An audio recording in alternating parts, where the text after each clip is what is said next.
Bien, veamos de qué trata el tema. Nosotros tenemos las células totipotenciales. Estas se diferencian en células pluripotenciales y estas van a ir a sus demás ramas. Van a ir a dar algunas que van a ir al factor estimulante de colonias de los granulocitos, factor estimulante de colonias de los monocitos, ¿verdad? Otros que van a ir a la formación de Locitos. Cariocitos. Y hay otros que van a ser hematopoyéticos, la formación de glóbulos rojos. ¿Sí? Cuando hablamos de factores hematopoyéticos, hay factores, hay sustancias, hay hormonas, hay coenzimas que hacen que se puedan producir todo esto. ¿Sí? Para la producción de glóbulos rojos, por ejemplo, vamos a ver, se necesita eritropoyetina, EPO, así lo abrevian en algunos libros, EPO, ¿ya? EPO. Actualmente esto está hace 15, 20 años atrás no se podía analizar la cantidad y todo lo demás. Y no es apto el consumo en personas sanas. Los atletas que consumen para ganar, ¿qué se les llama? Dopaje, ¿verdad o no? Entonces, hay un atleta que consumía eritropoyetina. Entonces, cuando consumía eritropoyetina, hacía que tenía más glóbulos rojos, mayor oxigenación. Entonces, era un método de ganar. Por ejemplo, ¿qué atleta conoce? Es un atleta común. No usa. Sí. Era un ciclista, pero no me acuerdo el nombre. ¿Strongista? Okay. No, un ciclista. Ciclista, muy bien. Pero no me acuerdo el nombre. Es un campeón de esto. Armstrong. Sí, Armstrong. Armstrong ha ganado 6-7 veces el Tour de Francia. Y ha ganado, pero no le hacían el doping de eritropoyetina, porque no se hacían bien los cálculos. Desde el 2010, 2010 si no me equivoco, han hecho y han visto que tenía eso y ha indicado que sí tomaba los 7 títulos, chao, se han quedado bien, ¿verdad? Entonces, la eritropoyetina es un factor de estimulación, ¿sí? Factor eritropoyético, factor estimulante, son factores estimulantes. Otro, para los megacariocitos, ¿sí? Estos se van a dividir al final plaquetas, ¿verdad? Tiene un factor de estimulante. El factor de estimulante es la interleucina 11. ¿Sí? Y para estos dos, de los monocitos y de los granulocitos, neutrófilos, basófilos, eosinófilos, y de los monocitos, es el filgastrin.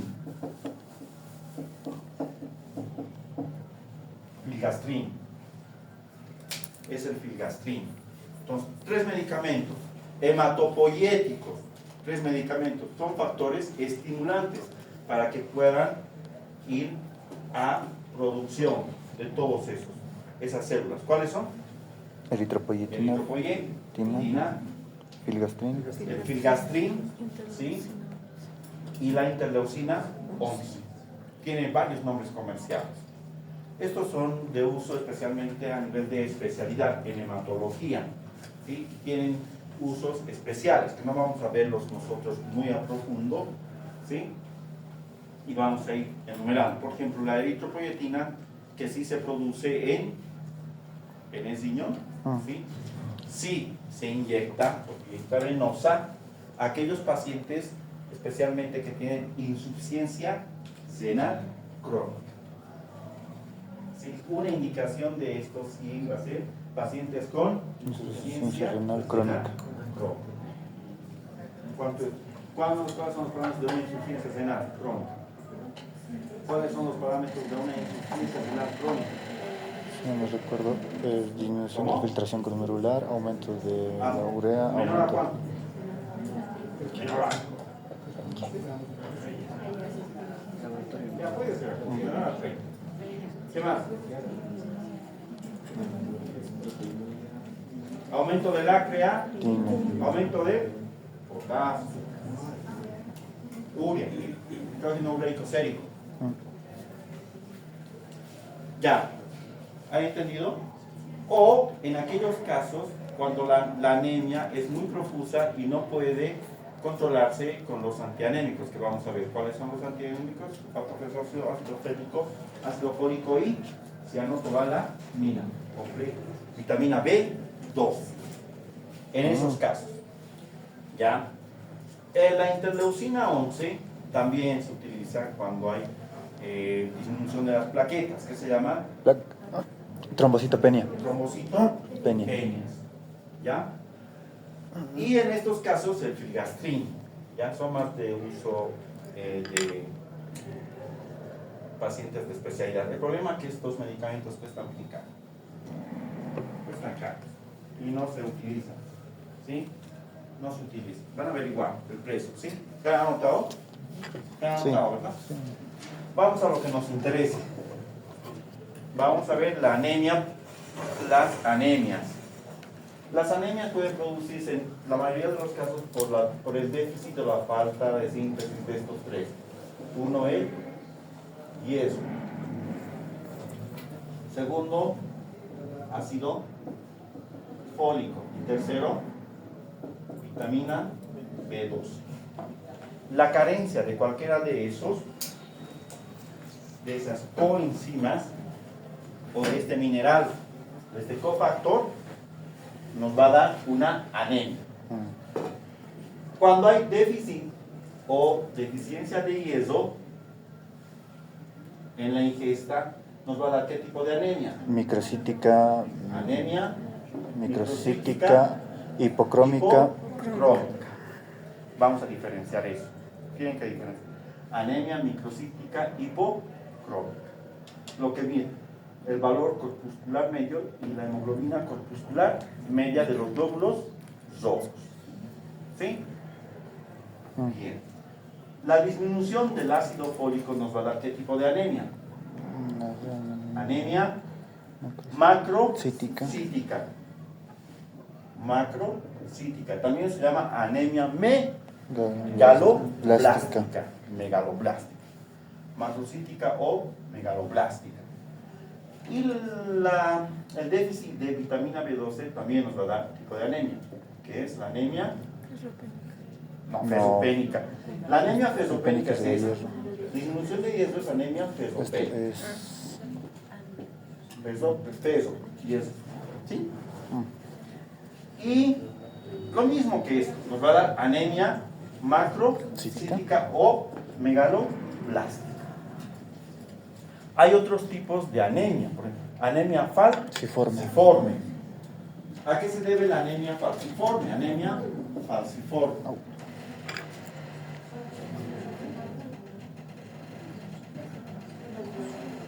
Cuando los glóbulos, cuando la hemoglobina no se sintetiza correctamente y hay cambio de aminoácidos en la formación de la hemoglobina. Por ejemplo, se cambia la valina por el glutamato.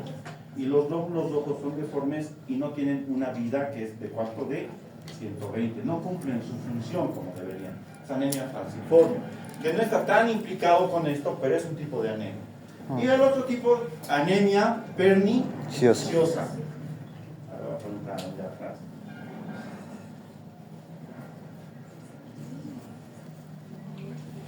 Aunque no está escribiendo. Está con celular, todo lo que está con celular. Guarden sus celular. Les voy a preguntar, están con celular. ¿Qué es la anemia perniciosa? ¿Qué es la anemia perniciosa? ¿Qué es? Guarda tu celular, no te vas a ir contando de todo. ¿Qué es la anemia perniciosa, señorita? Pongan audio, pero no. Por ahí ponen ahí los más buscados.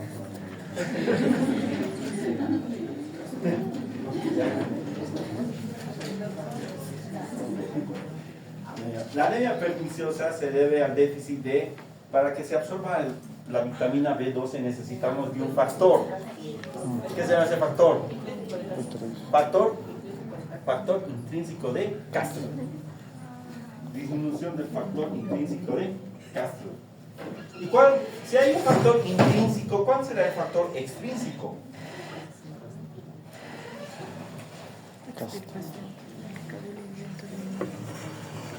¿Dónde está? Collante, ¿dónde está? ¿Se ha ido? ¿Quién es el representante? Tiene que hacer la carta para que cambie la puerta, ¿verdad? Anemia adinosiana, anemia de Addison. Ya. ¿Será? El factor extrínseco también se denomina a la vitamina B12. Oh, Vitamina B12, o factor extrínseco. Entonces veamos, empezaremos por la anemia ferro P, que es la que más se ve, ¿verdad?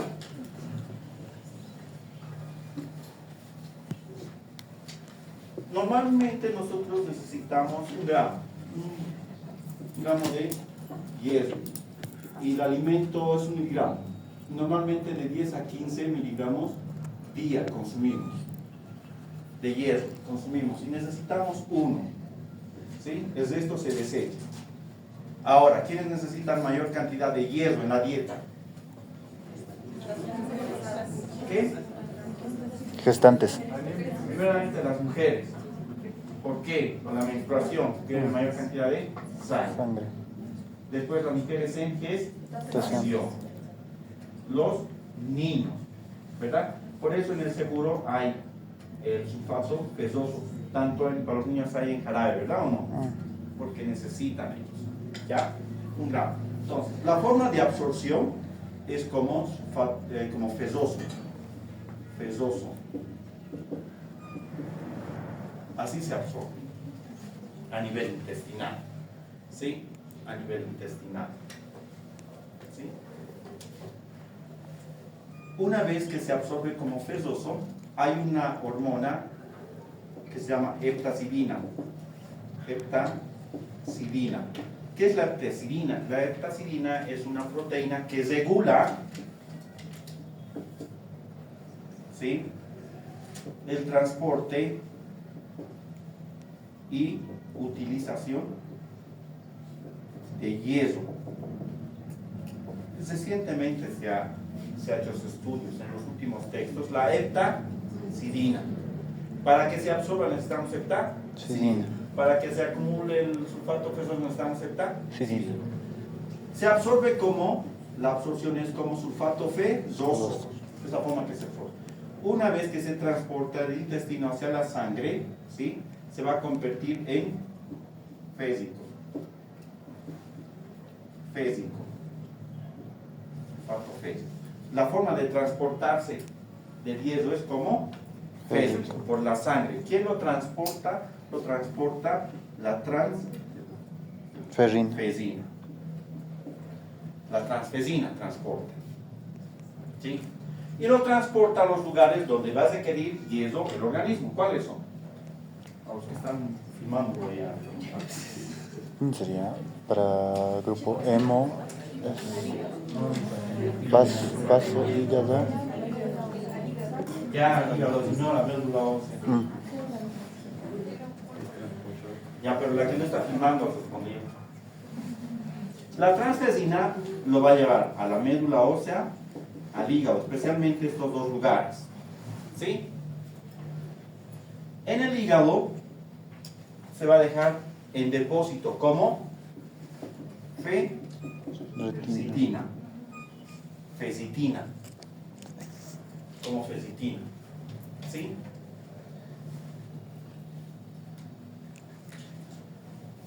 Y a la médula ósea va a ir hacia la producción de Eritrocitos. hemoglobina.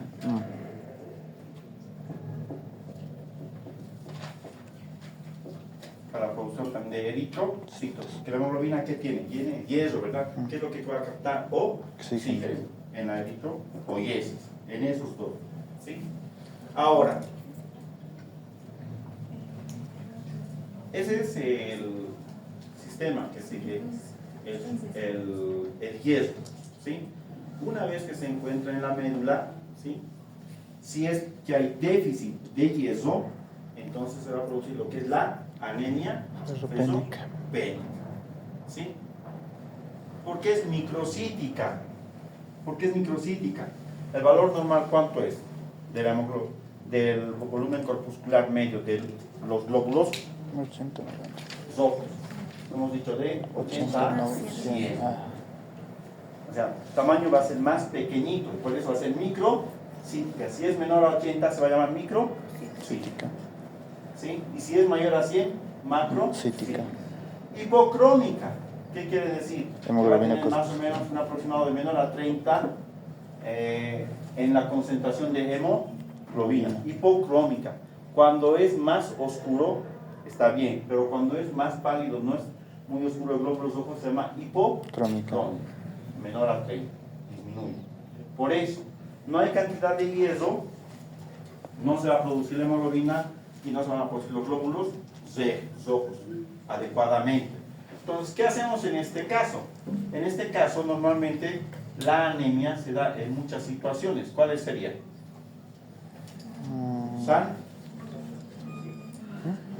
Sangrados, hemorragias, ¿verdad o no? Pérdidas de sangre por cualquier nivel. Ahora bien, nosotros tenemos fármacos que pueden ayudar a que se siga produciendo los glóbulos rojos. ¿Cuáles?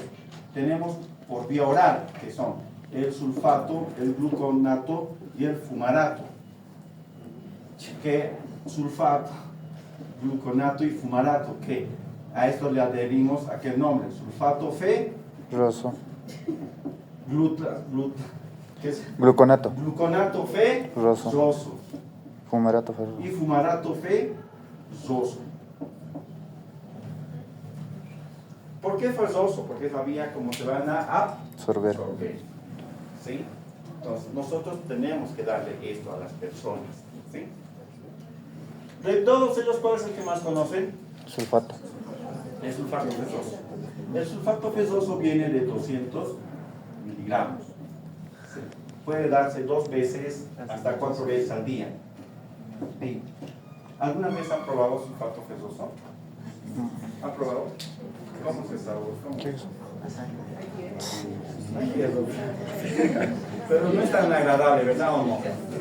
Entonces, preferiblemente se da con las comidas. A veces pueden colocar endulzante todo, pero para que no lo vomiten y demás con las comidas, ¿sí? Ese es. Lo que se da es esto, sulfato ferroso. Estos vienen de 325. 325. La bibliografía de todo esto es de Katchen, por favor, ¿ya? Para el parcial. Vean Katchen, ¿sí? Según eso voy a hacer.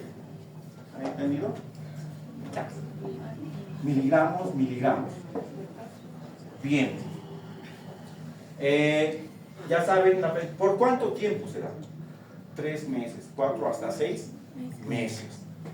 O sea, el tratamiento es prolongado.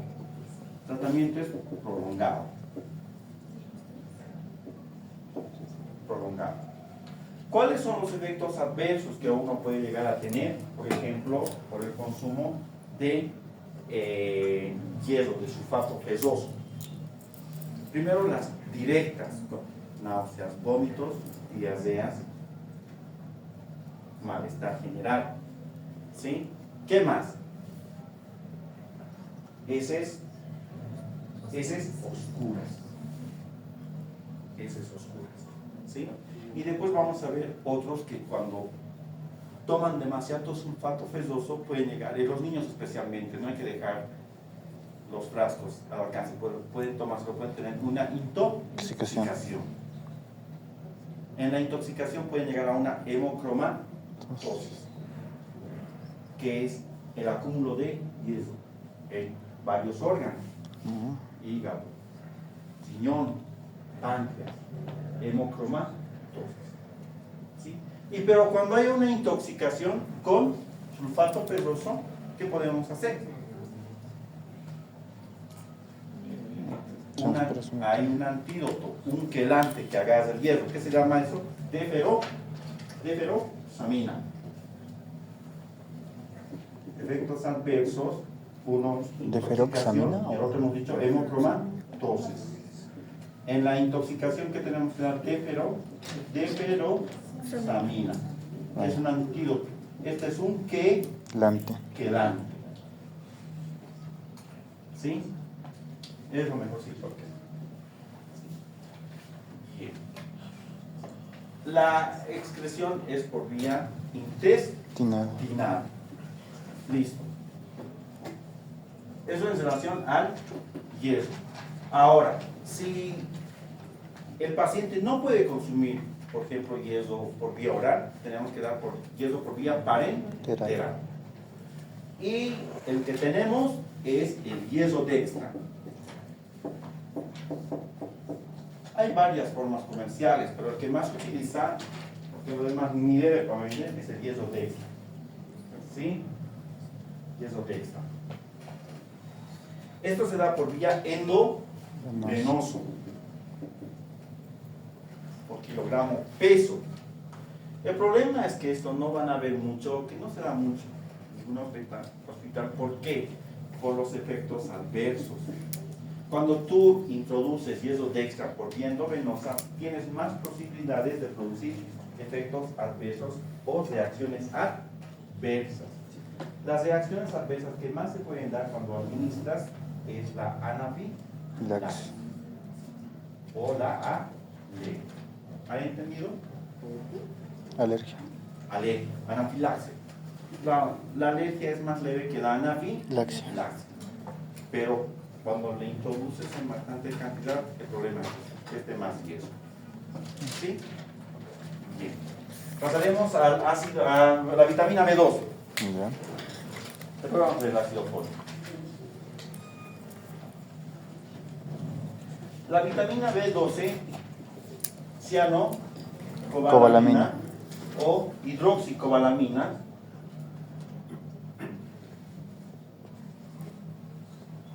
¿sí? Es una coenzima.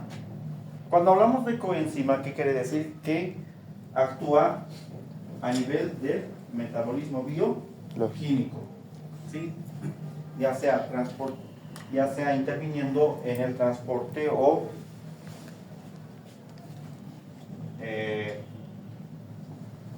integrando los grupos carbonos o nitritos, ¿sí? O los grupos amino, a ese nivel, la coenzima. Tiene actúa en dos niveles principalmente. Uno, a nivel de un factor estimulante de los eritrocitos, y el otro a factor neurológico. ¿Ya? Nosotros podemos consumir la vitamina B12 de los siguientes alimentos. ¿Qué alimentos tendrían más vitamina B12? Hígado. Igual, el hierro también podemos consumir en hígado. Hígado, huevos y esto, verduras que tengan color rojo o muy verdes, esto de la misma forma. Además, la vitamina B12, ¿quiénes la producen? La producen las bacterias. Por eso, las personas que no comen carne, ¿qué se les llama? Veganos. Los veganos pueden llegar a tener deficiencia de vitamina B12, pero eso si no consumen carne por más de 3 años, 4 o 5 años, porque hay grandes reservas de vitamina B12. Entonces, como es un cofactor enzimático, actúa en todas las reacciones químicas, ¿sí? A nivel neurológico, por ejemplo, va a actuar, porque nos interesa esto, además del eritropoyético, ¿sí? En la formación, por ejemplo, de ADN. ¿Sí?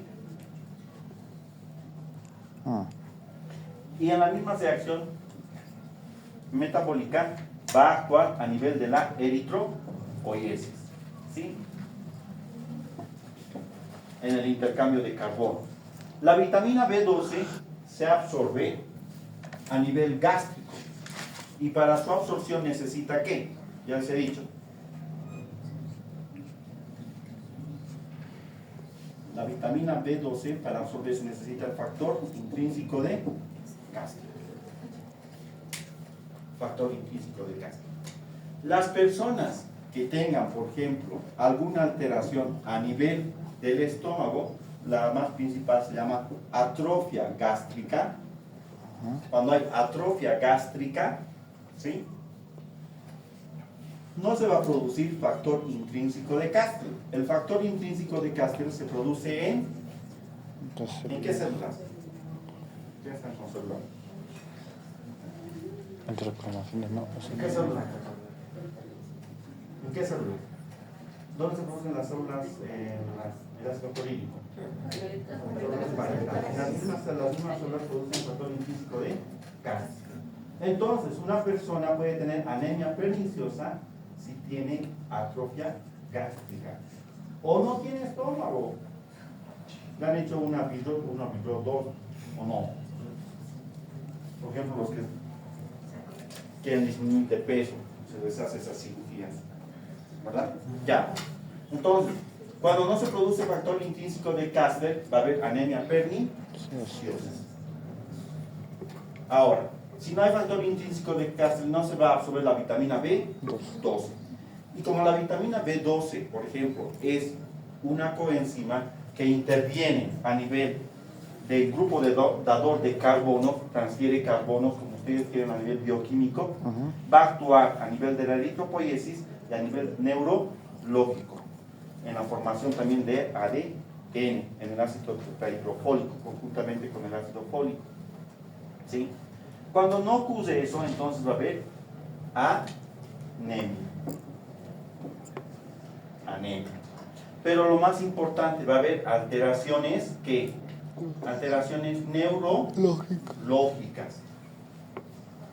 Entonces, ¿qué hacemos en ese caso? Lo que tenemos que hacer en ese caso es ver la cantidad de vitamina B12 que hay, y si no hay, tenemos que darle vitamina B12 a ese paciente. ¿Qué tipo de anemia va a ser? Anemia macrocítica. También se llama anemia megaloblástica. ¿Y cómo se da? Normalmente la vitamina B12 viene en tabletas y viene en inyectada. La dosis diaria representa 1000. ¿Sí? 1000. Algunos quieren unidades internacionales, diarios. ¿Sí?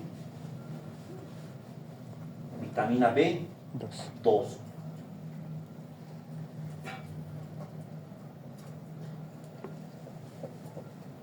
Bien. Ahora, la mayor cantidad de pacientes o de personas que vienen con anemia o que tienen déficit de vitamina B12 no vienen por signos y síntomas de anemia, vienen por qué, signos y síntomas neurológicos. ¿Qué quiere? Esas personas tienen parestesias, tienen debilidad generalizada. Entonces vienen por eso, y cuando se les hace el examen, ven también que tiene ¿qué? Tiene anemia. O sea, oculta, el trastorno neurológico oculta muchas veces la anemia. Y hay que darle ¿qué? Hay que darle vitamina B2, ya sea inyectable o por vía oral. ¿Sí? Y eso va a solucionar el problema de la anemia y los problemas neurológicos. Ahora sí, ahí está la clave. ¿Por qué el ácido fólico? ¿Sí? Veamos el ácido fólico. Al ácido fólico también se lo conoce como vitamina, ¿qué complejo B? ¿De qué complejo B? B9, ¿verdad? B9. Es también una coenzima. ¿Sí? El ácido fólico va a actuar sobre la enzima dihidrofolato reductasa. Dihidrofolato reductasa para formar ácido tetrahidrofólico. Eso es bioquímica, yo el año pasado, ácido tetrahidrofólico. El ácido tetrahidrofólico va a ir a la producción, por ejemplo, de ADN, urinas, pirimidina. ¿Sí? No directamente urinas, pirimidina, si el ADN está compuesto por urinas y pirimidinas. ¿Se dan cuenta? El ácido fólico. ¿Sí? Ahora bien, cuando hay déficit de ácido fólico, igual va a haber una anemia macrocítica o megaloblástica. La diferencia con la vitamina B12, ¿cuál es? ¿Cuál va a ser la diferencia? Que no tiene con alteraciones neurológicas. Las alteraciones neurológicas, eso yo quiero que sepan. Cuando tiene deficiencia de vitamina B12 va a tener, además de anemia, ¿qué va a tener? neurológicas, alteraciones apraxia neurológicas. neurológicas. Pero cuando tiene deficiencia de ácido fólico, No va a producir solamente va a tener anemia. anemia. Oye, si viene un paciente con alteraciones neurológicas y además tiene anemia, bueno, yo puedo darle ácido fólico, ¿verdad? ¿Eso va a mejorar la anemia? Sí, va a mejorar la anemia. Pero el trastorno neurológico, no. Ahora, si es un paciente que tiene déficit de ácido fólico, va a tener anemia, le doy ácido fólico, eso va a solucionar todo. Pero ese paciente no tiene problemas neurológicos. Esa es la diferencia. ¿Sí? Bien. Ahora, el ácido fólico no solamente es una coenzima que actúa a nivel de la eritropoiesis, es un factor estimulante, lo que ustedes quieren. ¿Sí? También actúa a nivel de la formación del tubo neural en las mujeres embarazadas. En las mujeres embarazadas. ¿Sí? Entonces, cuando la mujer no consume y está en embarazo, no consume, especialmente los últimos 3 meses se les da sulfato ferroso hasta después de los 3 meses del parto a las mujeres, igual el ácido fólico. Entonces, si una tiene déficit de ácido fólico, ¿qué pueden hacer el pequeñito con una deformación a nivel del tubo neural? En otros países era tanta la incidencia de esto que el ácido fólico, ¿sí?, se les tenía que suplementar en la harina. O sea, la harina lo vendían con ¿qué? Suplementado con ácido fólico. Como aquí a veces la sal yodada lo suplementan con ¿qué? Con yodo. La cantidad de ácido fólico que se requiere es aproximadamente de 50 a 200 microgramos. ¿Sí? 200 microgramos a diario. Esto igual, el ácido fólico se encuentra también en el hígado. Comer hígado es bastante rico en casi todas las vitaminas, en los huevos y también los vegetales. ¿Sí? Las mujeres embarazadas pueden llegar hasta 400, pueden requerir hasta 400 microgramos de necesidades de ácido fólico. ¿Sí? Ácido fólico.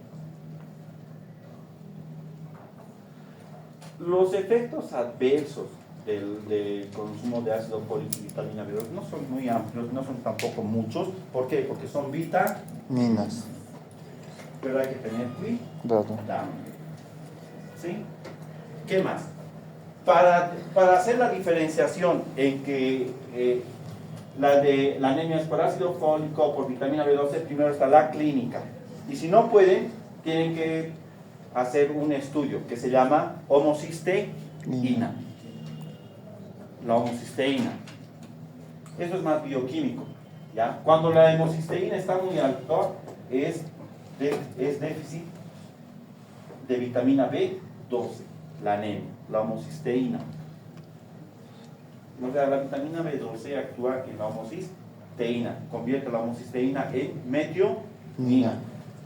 Eso es bioquímica. Bien, muchachos. Ahora, ¿cuál es la dosis del ácido fólico? ¿Cuánto dan de ácido fólico diario? 50, 200 para 400. No, esto es las necesidades diarias, pero vienen en tabletas, por vía oral. ¿Cuánto se da? Conjuntamente con el sulfato ferroso. El sulfato ferroso viene de 200, ¿verdad o no? Pero el ácido fólico, de 1 y de 5. De 1 y de 5. 2 miligramos y de 5. Ya 1 diario. En cápsula está de 1. ¿Sí? Diario.